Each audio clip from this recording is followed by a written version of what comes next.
In Indonesia, demonstrators have been gathering outside the presidential palace, calling for more of the country's economic growth to trickle down to the workers.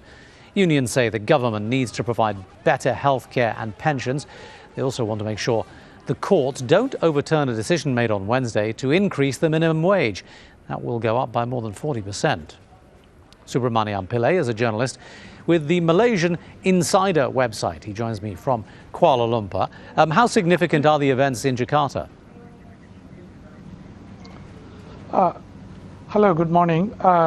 Actually, it is important to see that as workers are demanding better rights because the gap between the well-off and not so well-off has widened significantly in Indonesia. And workers feel that they need a greater share in the increase in wealth in Indonesia. So that is why they are asking for higher wages as well as more security in terms of pensions and hospitalization benefits. But how much power do the workers actually have to get what it is they're requiring? It's because Indonesia is now a democracy. Given the numbers that the workers have, especially in urban areas like Jakarta and other major cities, they will be able to influence political parties to pursue their case. And political parties which want to win in the coming elections, both in the legislature as well as the presidential election, would want to listen to the workers to some extent. So I think that's a difference in scenario now compared to, say, 15 years ago, when there was a dictatorship running Indonesia. Sure, the dictatorship is gone and Indonesia is nominally a democracy.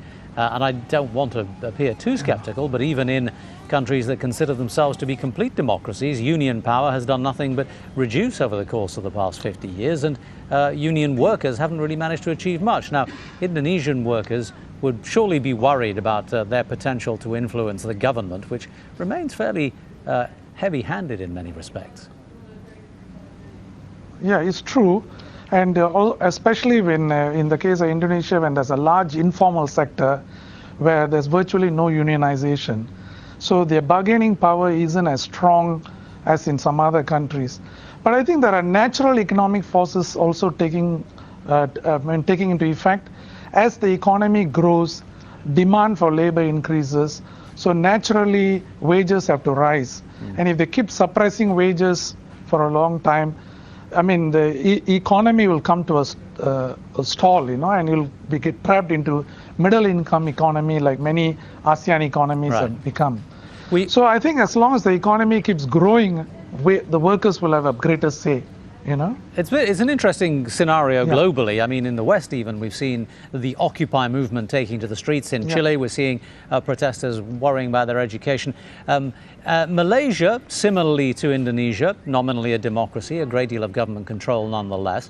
Is there any worry that that workers might also start taking to the streets? Because the Malaysians don't like people taking to the streets very much.